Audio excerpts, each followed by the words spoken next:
Assalamualaikum, kembali lagi di Mat Game Privat ya. Kali ini kita akan membahas kembali ya lanjutan part kedua. Lanjutan dari uji kompetensi 2 ya, bagian pilihan ganda. Saya akan melanjutkan soal nomor 6 sampai dengan 10 ya insya Allah. Oke, langsung saja soal nomor 6. Perhatikan gambar berikut ya, ada dua tabung, saya anggap ini adalah tabung ke-1, ini berarti tabung kedua ya.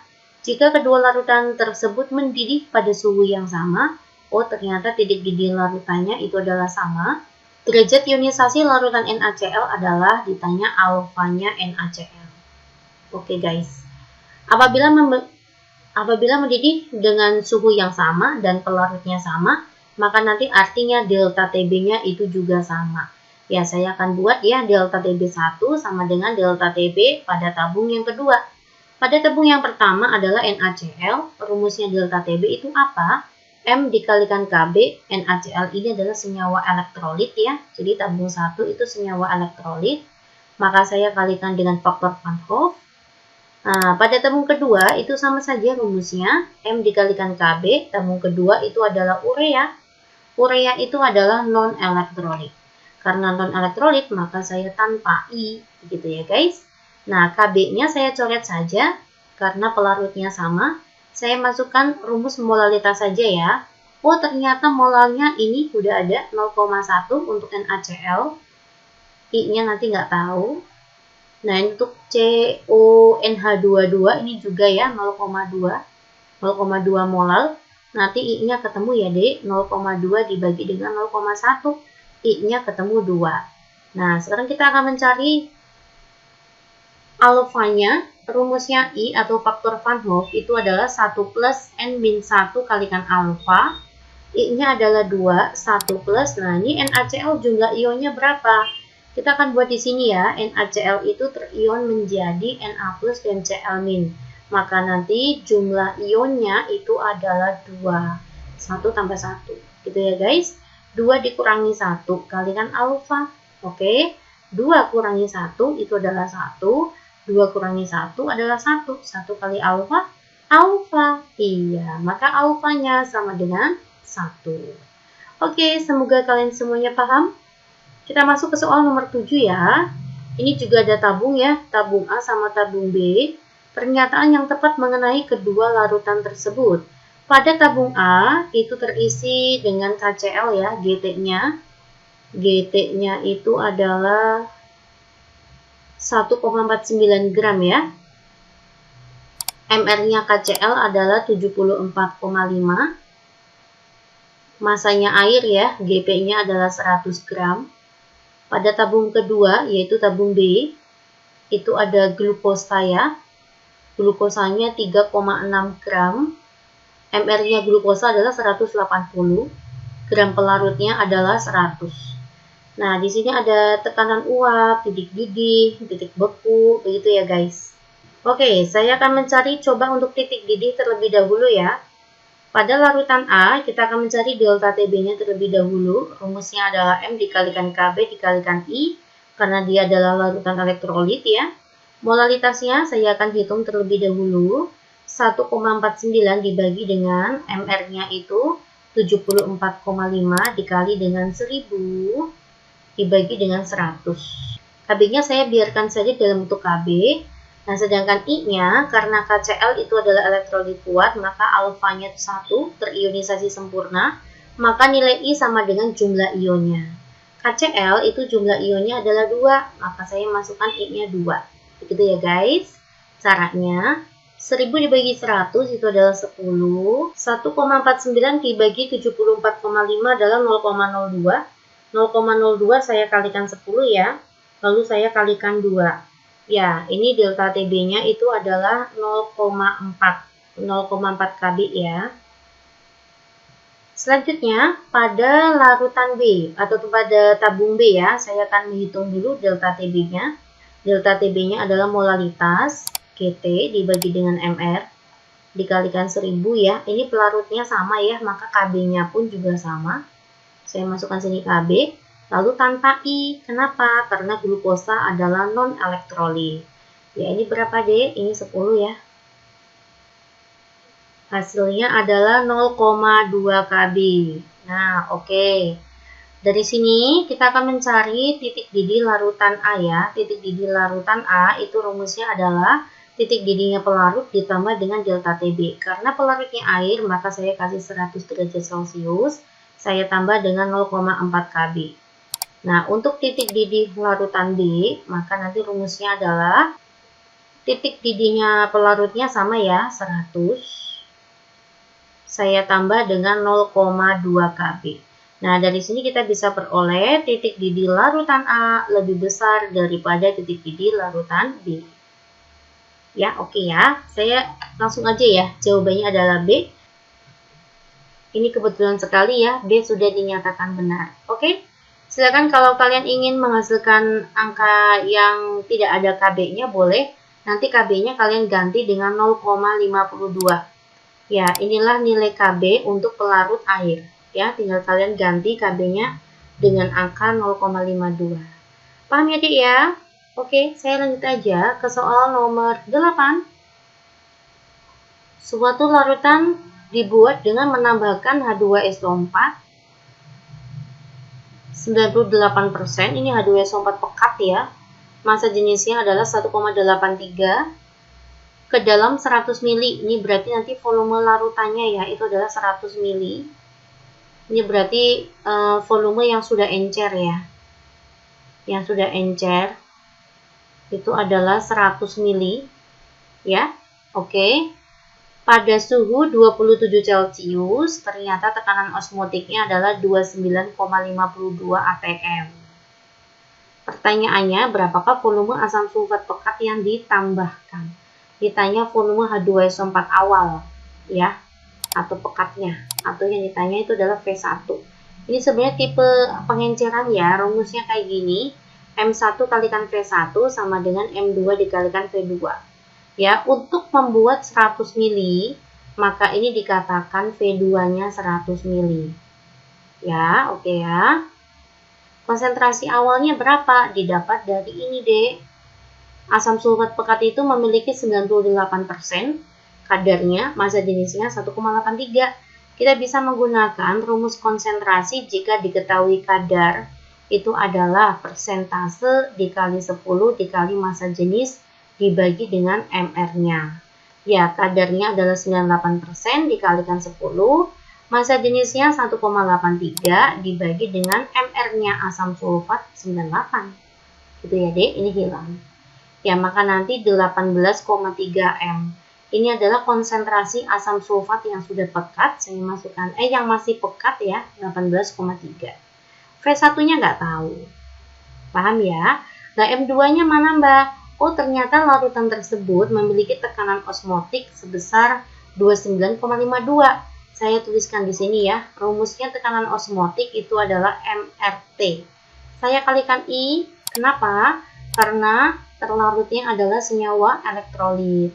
Asam sulfat itu adalah asam kuat ya, maka dia adalah elektrolit kuat. Oke. Ya, saya akan hitungkan ya di sini ya. Konsentrasinya adalah nggak tahu ya, ini berarti M2-nya ya. Yang sudah encer. R-nya itu berapa? R-nya adalah 0,082.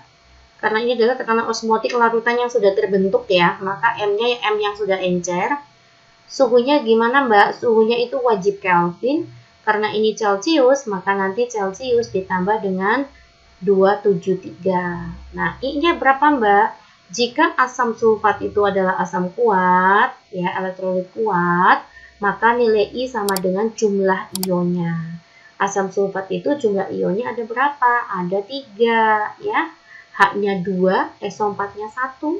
Atau kalian ingin tahu kayak gini deh, ini ya, 2H plus dan SO4 2-. Ionnya ada 3. Saya masukkan di sini 3. Tekanan osmotiknya adalah 29,52. Luar biasa ini ya. Kita akan hitung terlebih dahulu. 0,082 dikali dengan 27 ditambah 273 itu 300 ya. Lalu saya kali dengan 3. Hasilnya adalah 73,8. Di sini adalah 73,8 M. Maka nanti nilai M adalah 29,52 saya bagi dengan 73,8 ya dek. Ya, hasilnya adalah 0,4. Bagus ya hasilnya ya. Ya, kita masukkan ya ke perhitungan kembali. Kita masukkan berarti konsentrasi yang terbentuk adalah 0,4. Nanti kita bisa peroleh volume asam sulfat pekat yang ditambahkan. Maka nanti V1 itu rumusnya adalah 0,4 dikalikan 100. Itu adalah 40 dibagi dengan 18,3. Ya, saya hitung kembali 40 dibagi dengan 18,3. Hasilnya adalah 2,185 mili. Begitu. Ada nggak? Ada ya, jawaban yang tepat itu adalah poin B. 2,1857 sebenarnya. Kita bulatkan menjadi 2,186. Oke, luar biasa. Silakan kalian ulang kembali ya soal nomor 8 jika kalian belum paham. Kita lanjut aja ke soal nomor 9, soal HOTS kembali.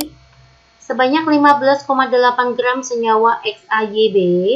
Saya masukkan ya, di sini ada XAYB, maka ini adalah GT-nya ya, gram terlarutnya itu 15,8 gram. Ternyata MR-nya adalah 158, dilarutkan ke dalam 100 gram air. Ya, air itu adalah GP-nya. Larutan tersebut mengandung 0,2 mol ion Xb+. Dan mendidih pada suhu, nanti titik didih larutannya ya, adalah 101,04 Celcius. Jika derajat ionisasinya adalah 0,5, rumus molekulnya, luar biasa. Mencari rumus molekul, langkah pertama saya akan mencari MR-nya terlebih dahulu. Ya, saya hitung dari apa ini? Oh, ada TBL. Maka nanti bisa diperoleh delta TB. Delta TB itu rumusnya adalah TBL dikurangi TBP, titik didih larutan dikurangi titik didih pelarutnya. Maka 100,04 saya kurangi dengan 100. Pelarutnya air. Air mendidih pada suhu 100 gitu kan. 1,04 Celcius. Ya, saya masukkan ke rumus. Delta TB sama dengan M dikalikan KB. Nah, ini senyawa apa Mbak? Ini adalah senyawa elektrolit ya Dek ya. Kenapa? Karena ada alfanya nih. Alfanya lebih dari 0, tapi kurang dari 1. Elektrolit lemah ya, maka saya kalikan I. Next, saya lanjutkan ya. Delta TB-nya adalah 1,04. Molalitas kita masukkan rumusnya ya. GT. GT-nya itu 15,8. Dibagi dengan, MR-nya sudah ada ya, Dek. Maaf ya. Ini bukan mencari MR terlebih dahulu. MR-nya ada. Maka saya akan mencari jumlah ionnya. Dari sini kita peroleh jumlah ionnya. MR-nya 158 ya. Dikalikan 1000. Gram pelarutnya adalah 100.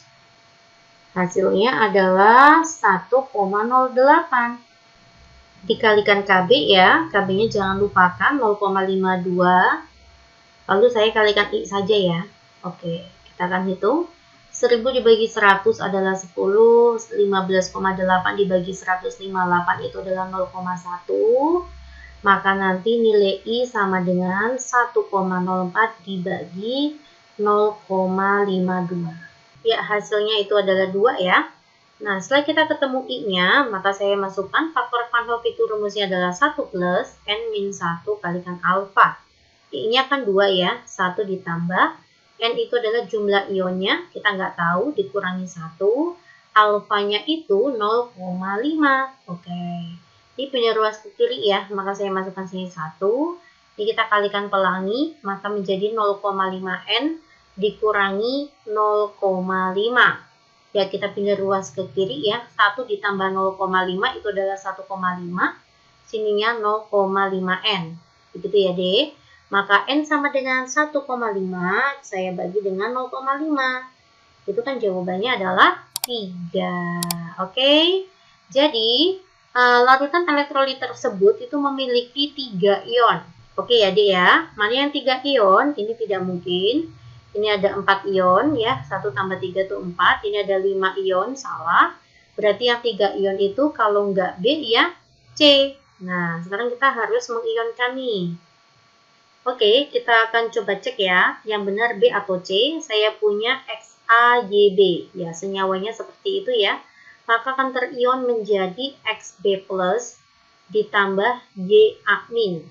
Nah, X-nya ada A, saya masukkan sini A, Y-nya ada B, saya masukkan sini B. Nah, ternyata X B plus molnya adalah 0,2. Saya masukkan ya. Ternyata ini adalah 0,2 mol.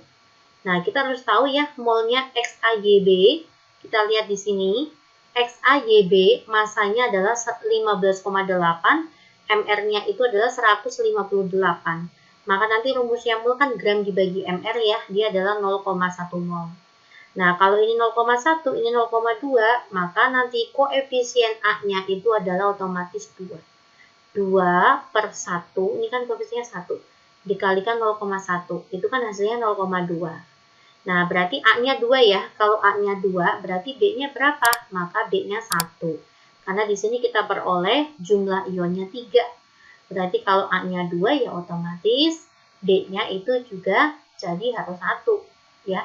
2 tambah 1 kan 3. Ya, maka rumus molekul yang tepat itu adalah A-nya 2, B-nya 1. X2Y. Begitu guys. Ya, kita lanjut aja ke soal nomor 10, soal terakhir untuk pilihan ganda. Untuk esai kalian bisa cek ya di YouTube Kakak Lestari Channel. Untuk link YouTube-nya ada di kolom deskripsi ya, Dek. Silakan. Selamat belajar. Jangan lupa subscribe ya. Terima kasih. Nomor 10 ya. Penerapan sifat koligatif larutan berupa tekanan osmotik dalam kehidupan sehari-hari yang tepat adalah A. Penyulingan fraksi minyak bumi. Oh tidak ya, ini berdasarkan kenaikan titik didih ya, memakai aplikasi Delta TB. B. Penambahan etilen glikol pada radiator mobil. Ini adalah contoh penerapan Delta TF, penurunan titik beku. Penggunaan garam CaCl2 untuk mencairkan salju. Ini juga aplikasi Delta TF. Penggunaan garam dapur untuk membasmi keong sawah. Nah ini yang sebagai aplikasi tekanan osmotik ya dalam kehidupan sehari-hari.